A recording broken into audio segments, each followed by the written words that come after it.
तो कहानी शुरू होती है पॉल नामी एक ट्रैक्टर को दिखाते हुए। वो बहुत सही लड़का था। पॉल प्रोग्रामिंग का चैंपियन था और ऑफिस में भी उसकी परफॉर्मेंस सबसे अच्छी थी। उसने जो प्रोग्राम डिजाइन किया था उसकी वजह से आज उसे प्रमोशन मिलने वाली थी, लेकिन उसके साथ धोखा हो गया और बॉस ने उसकी जगह किसी और को प्रमोट कर दिया। ये देखकर उसे इतना गुस्सा आया कि उसने फौरन जॉब छोड़ दी। लेकिन उसे इसका ज्यादा दुख नहीं हुआ, क्योंकि इस जॉब से निकलते ही उसे एक और बहुत अच्छी ऑफर मिल गई। जो जॉब थी सिंगापुर की एक कंपनी में। वहाँ पे सैलरी भी बहुत ज्यादा थी और प्रमोशन के चांसेस भी ज्यादा थे। इंटरव्यूज करने के लिए एंडी नाम का एक लड़का उनके मुल्क आया हुआ था, जो पॉल के साथ एक दो लोगों को और सिलेक्ट करके अपने ही साथ सिंगापुर लेके जाने लगता है। प्लेन में उसने पॉल से एक बहुत ही अजीब काम करने को कहा। प्लेन में बैठे सभी लोगों के फोन हैक करने को कहा, जिससे पॉल ने कर भी दिया, ये समझते हुए कि शायद एंडी उसका टेस्ट ले रहा होगा। ये लोग फाइनली सिंगापुर पहुंच जाते हैं, जहां पहुंचते ही कुछ गुंडों ने पॉल और उसके साथी के ऊपर हमला कर दिया। हमला करते ही उसके मुंह पे कपड़ा चढ़ा दिया गया था। कुछ तो गड़बड़ी थी यहाँ पर। आंखें बंद होने से पहले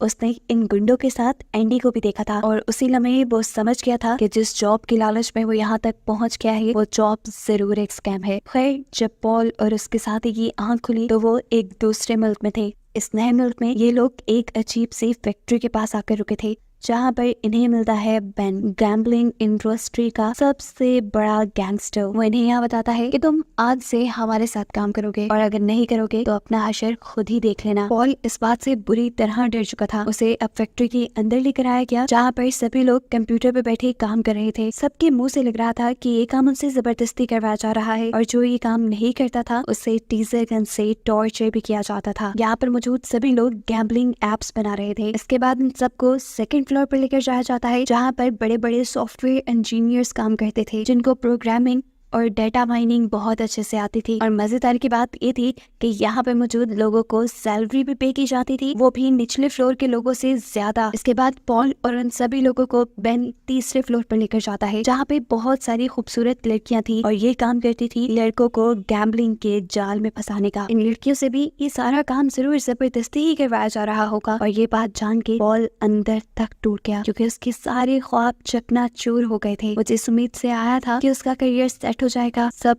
खत्म हो गया। पॉल किसी तरह यहाँ से भागने की कोशिश करता है, लेकिन इससे पहले कि वो भाग पाता, पीछे से एंडी उसका इरादा भांप कर उसे टांग मारते हुए नीचे गिरा देता है और फिर बंदूक दिखा के धमकी देता है, अगर तुमने यहाँ से भागने की कोशिश की तो तुम वैसे ही मारे जाओगे। खैर, अब रात हो गई थी। पॉल और उसके साथी को जो सोने का कमरा दिया गया था वो किसी जेल से कम नहीं था। जगह जगह चूहे दौड़ रहे थे, जिनकी वजह से यहाँ किसी को नींद नहीं आती थी। अभी वो इन्हीं चीजों से जूझ रहे थे कि दोबारा यहाँ उसके सामने एंडी आ जाता है, जो उसे फोर्स कहता है कि चलो अपने घर कॉल करो और ये कहो कि यहाँ सब कुछ बिल्कुल ठीक है, ताकि तुम्हें ढूंढते हुए पुलिस न यहाँ आ जाए। और हाँ, याद रखना, कोई चालाकी करने की जरूरत नहीं। अपने घर वालों को ये भी बता देना यहाँ सिग्नल्स का इशू है, ज्यादा बात नहीं हो पाएगी। पॉल ऐसा करना नहीं चाहता था, लेकिन एंडी ने जब उसे टॉर्चर करने की धमकी दी तो उसने मैसेज कर दिया। इसी दौरान वो देखता है कि एक आदमी को बहुत बुरी तरह से बांधकर मारा जा रहा था। आसपास के लड़के उसे वजह बताते हैं कि इस लड़के ने आज यहाँ से भागने की कोशिश की थी। और ये देखते हुए पॉल के जहन पे जो ये ख्याल चल रहा था कि वो जल्दी यहाँ से भाग जाएगा, वो भी सारा खत्म हो गया। अब अगली सुबह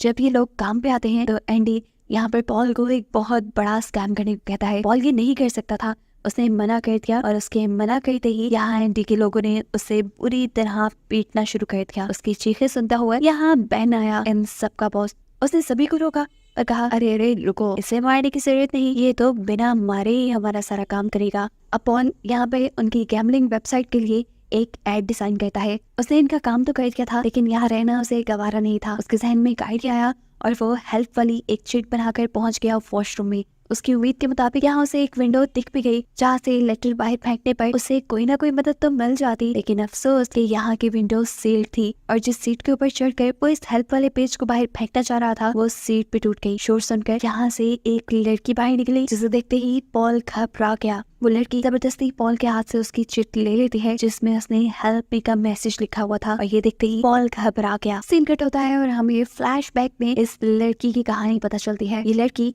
जिसका नाम है लिली, ये एक बहुत बड़ी मॉडल थी, बहुत मशहूर। उसने अपनी जिंदगी में बहुत पैसे भी कमाए थे, लेकिन फिर एक दिन उसकी एक पिक्चर एक गैम्बलिंग साइट के ऊपर किसी ने चला दी और लिली के बॉस को लगा कि ये लिली की इजाजत से हुआ है। अब क्योंकि बॉस ने उसके साथ कॉन्ट्रैक्ट किया हुआ था कि उनकी एड्स के अलावा लिली की फोटो कहीं पे भी नहीं चलेगी, तो ऐसे कॉन्ट्रैक्ट टूट गया और लिली को जॉब से निकाल दिया गया। वो काफी परेशान थी इसी सब में उसे उसके एक दोस्त ने जॉब बताई जिसमें उसे अच्छे खासे पैसे मिल रहे थे। लिली ने बिना कुछ सोचे समझे हाँ कर दी और अगले दिन उसके बताए एड्रेस पे इंटरव्यू देने पहुंच गई। यहाँ आकर उसे पता चला कि उसे तो बोर्ड शूट करना पड़ेगा। ये जानते ही वो फौरन होटल से भाग गई, लेकिन उसका दोस्त उसे वापस लाने के लिए उसके पीछे पीछे गया और जब उसके दोस्त ने उसके साथ जबरदस्ती करने की कोशिश की तो लिली ने उसे थप्पड़ मार दिया। इतनी देर में यहाँ पर लिली की दोस्त भी आ चुकी थी, जो आदमी को पुलिस की धमकी देते हुए लिली से दूर कर देती है और लिली को लेकर आती है अपने घर पर, जहाँ पे उसकी मुलाकात होती है एंडी से। एंडी भी उसके लिए एक जॉब ऑफर लाया था जिसमें पैसे भी अच्छे मिल रहे थे और जॉब भी काफी आसान थी, और क्योंकि ये उसके दोस्त के रेफरेंस से थी तो इतबार का तो ज्यादा मसला ही नहीं था। उसने फौरन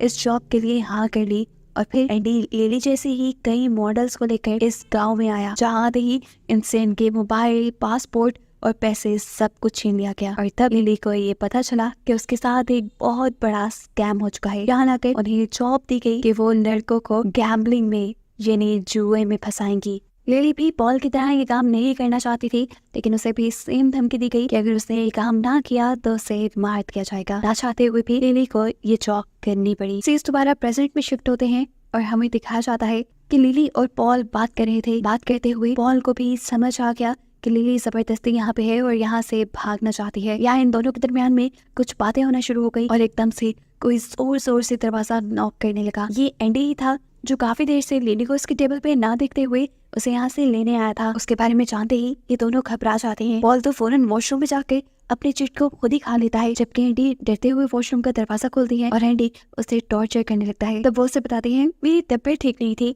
इसी वजह से मैं वॉशरूम में आई थी। एंडी जो काफी बेरहम था, न जाने क्यों उसे इस मर्तबा लिली की बातों पे एतबार हुआ और वो लिली को छोड़ गया। लेकिन वो जानता था कि लिली के साथ अंदर वॉशरूम में कोई था जिसके साथ वो बातें कर रही थी। उसे ढूंढने के लिए उसने वॉशरूम के दरवाजे तोड़ दिए और वहाँ उसे मिला पॉल, जिसको खूब टॉर्चर करने के बाद भी एंडी ये पता न चला पाया कि पॉल कोई सीक्रेट छुपा रहा है। अब सीन कट होता है और हमें मूवी में एक नए कैरेक्टर जॉर्ज से मिलवाया जाता है। उसे आज लिली का मैसेज मिला है। लिली का मैसेज यानी एक गैम्बलिंग ऐप का मैसेज, जिस मैसेज को देखते ही वो लालच में डूब गया और उसने गैम्बलिंग में यानी जुए में पैसा इन्वेस्ट करने का फैसला किया। गेमिंग्स में तो उसे पहले से ही बहुत इंटरेस्ट था और उसका दिमाग भी बहुत चलता था। उसने लिली के साथ पहली गेम खेली और हैरानकुन तौर पर वो ये गेम जीत भी गया और उसे बहुत सारे पैसे मिल गए। पैसे लेकर वो इतना खुश था जैसे उसे पूरी दुनिया मिल गई हो। अगले दिन वो कॉलेज के भी लोगों को ये बात बताता है कि कैसे उसने गेमिंग से इतने सारे पैसे कमा लिए और अब उसने फैसला किया कि वो दोबारा गेमिंग में पैसा लगाएगा। उसने गैम्बलिंग से जीते हुए पैसों से अपनी गर्लफ्रेंड के लिए एक गिफ्ट भी ऑर्डर कर दिया था, जिसके बाद उसे दोबारा लिली का मैसेज आया और वो लिली के साथ गेम खेलने के लिए बैठ गया। इस मर्तबा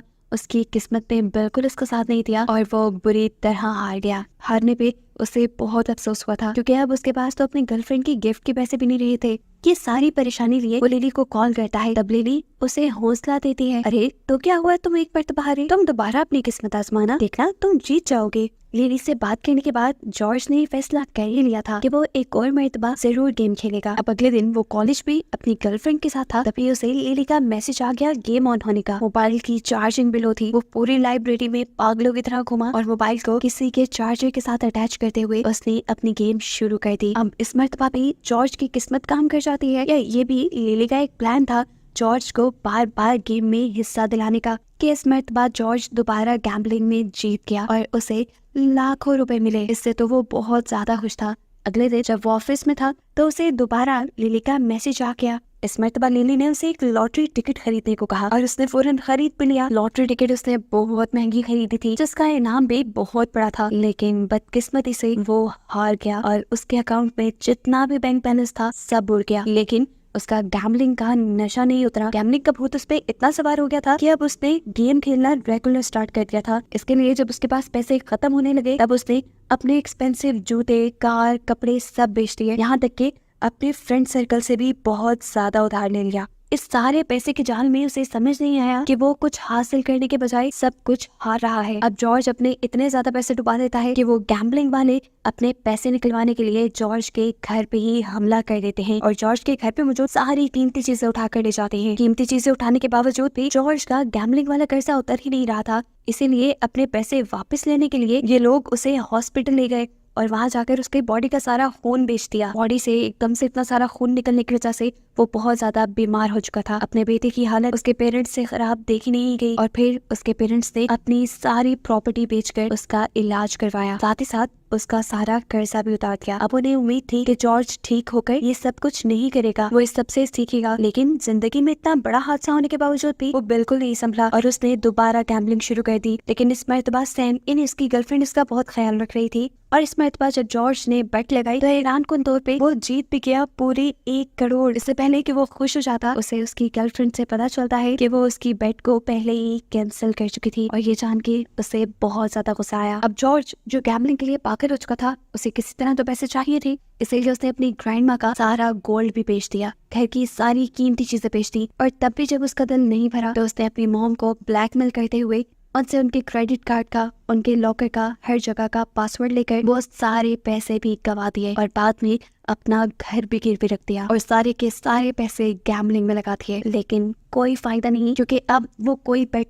जीत नहीं पा रहा था। असल में ये सारा एक स्कैम था। पहले गैम्बलिंग वाले खुद लोगों को जितवा कर उन्हें पैसे देकर उन्हें गैम्बलिंग का चस्का लगवाते थे और बाद में जब वो लोग पूरी तरह गैम्बलिंग में पागल हो जाते थे तो उनका सारा पैसा बटोर लेते थे। और जब ये चीज खुद जॉर्ज को समझ आई तब तक बहुत देर हो चुकी थी। उसके पास से उसका घर तक जा चुका था, उसके पेरेंट्स की सारी चीजें भी। वो सब लोग सड़क पे आ गए थे और ये जानकर उसे बहुत बड़ा सदमा लगता है। उसकी गर्लफ्रेंड ये जान लेती है कि अब उसकी दिमागी हालत ठीक नहीं है, इसलिए वो उसका पीछा करते हुए घर तक आ गई। वो चिल्लाती रही, जॉर्ज कुछ मत करना, देखना हम सब मिलकर सब ठीक कर देंगे। लेकिन उसकी सारी बातें सुनने से पहले ही जॉर्ज ने अपने अपार्टमेंट से जंप करते हुए अपनी जान दे दी। अब सीन कट होकर हमें बहन को दिखाया जाता है जो कि अपने इसी गैम्बलिंग के बिजनेस से बहुत ज्यादा पैसा कमा चुका है और इसी की वो आज पार्टी कर रहा है। सभी लोग बहुत खुश हैं, ये जानते हुए भी कि उन्होंने ये पैसा लोगों को धोखा देकर उनकी जानों को खतरे में डालकर कमाया है। खैर आज लिली बहुत ज्यादा खुश थी क्योंकि उसने अपने 5 मिलियन कस्टमर्स पूरे कर लिए थे और ये किया था उसने पॉल की मदद से। जिस दिन वॉशरूम में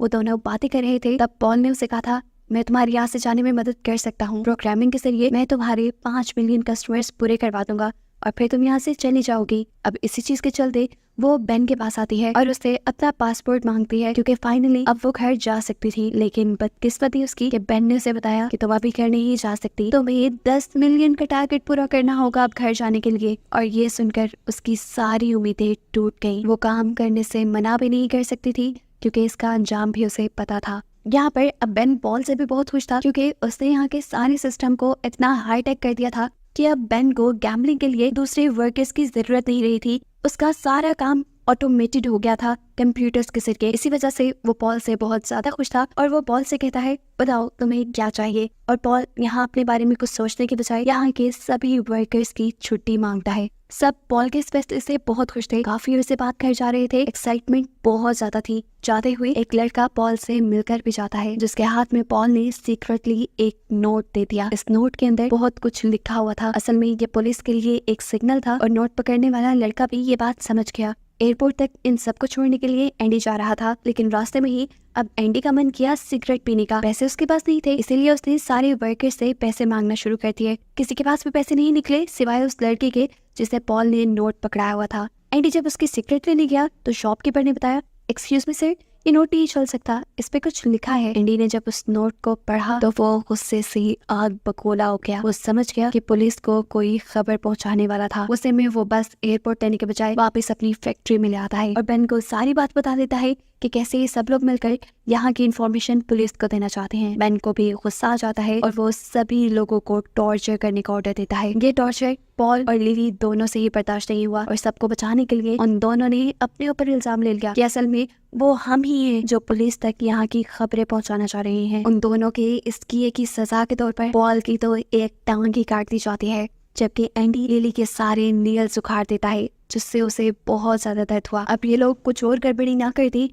इसीलिए बेन इन सबको किसी दूसरी जगह शिफ्ट करने का ऑर्डर देता है। और जब बस के जरिए इन्हें दूसरी जगह ले जाया जा रहा था तब लिली ने हिम्मत की और उसने विंडो से बाहर जंप कर दी। वो भागते हुए फौरन पुलिस स्टेशन पहुंची और उसने जाते ही बेन और एंडी के खिलाफ रिपोर्ट कर दी, ये जाने बगैर कि यहाँ की पुलिस भी बेन और एंडी की खरीदी हुई है। थोड़ी देर बाद एंडी लिली को लेने के लिए यहाँ पहुंच जाता है। उसके साथ जो आदमी थे वो अब लिली को टॉर्चर करने लगे थे और लिली इस सारे टॉर्चर की वीडियो बना रहा था। बहुत ज्यादा टॉर्चर करने के बाद लिली को एक बोरी में डालकर ये लोग पानी में फेंक देते हैं। इसके बाद एंडी के जब सभी लोग यहाँ से चले जाते हैं तो वो लिली को पानी से बाहर निकाल लेता है और उसे उसका फोन और पासवर्ड वापस कर देता है। और यहाँ हमें मालूम हुआ कि एंडी सीक्रेटली लिली से प्यार करता था और वो लिली को वापस इसीलिए नहीं लेकर गया क्योंकि बेन उसके साथ बहुत बुरा सलूक करता और बेन को यकीन दिलाने के लिए कि लिली मर गई है उसने ये सारा नाटक किया। लिली भी यहाँ उसका शुक्रिया करती है और फौरन एयरपोर्ट पे चली जाती है, जहाँ एयरपोर्ट पे उसे मिली अपनी ही दोस्त जो कि एयरपोर्ट सिक्योरिटी में जॉब करती थी। लिली ने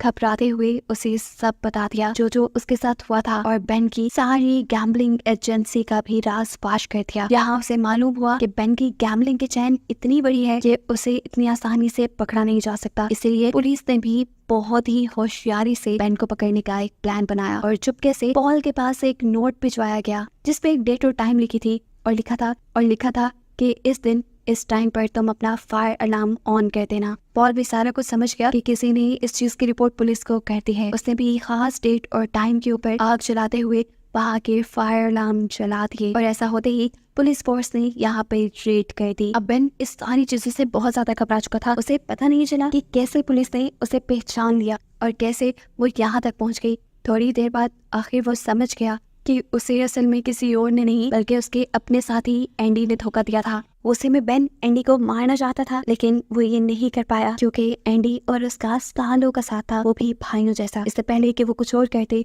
पुलिस ने उनको भी देख लिया और आते ही बेन से उसका फोन मांगा। पुलिस जैसे बेन का फोन उठाने लगी तो एंडी घबरा गया। वो जानता था कि अब उसका दोस्त पकड़ा जाएगा, इसीलिए उसने पुलिस ऑफिसर पर गोली चला दी, ये सोचे समझे बगैर कि अब यहाँ पे पुलिस उनसे ज्यादा थी और उसकी इस एक गोली के जवाब में पुलिस ने उसे गोलियों से भून दिया और वो यहीं पर मारा गया। खैर इस सारे ऑपरेशन में बेन पकड़ा गया था और इस सारे ऑपरेशन के ठीक 1 साल बाद तक पुलिस गैम्बलर्स को पकड़ती रही और ऐसे पूरी दुनिया से काफी हद तक गैम्बलिंग कम हो गई। इस सब के काफी टाइम बाद हमें एक प्रेस कॉन्फ्रेंस दिखाई जाती है जहां हम पॉल से मिलते हैं जो अपना एक पांव खोने के बाद सब लोगों को गैम्बलिंग के खिलाफ अवेयरनेस दे रहा था। और इसी प्रेस कॉन्फ्रेंस में लिली भी थी जो दोनों अभी तक अपने ऊपर गुजरा बुरा वक्त नहीं भूल पाए थे। इन दोनों को यहाँ इस प्रेस कॉन्फ्रेंस में दिखाते हुए ये कहानी यही खत्म हो जाती है, लेकिन इस बड़े सबक के साथ कि गैम्बलिंग आपके पैसे के साथ साथ आपकी जान को भी खतरे में डाल सकता है।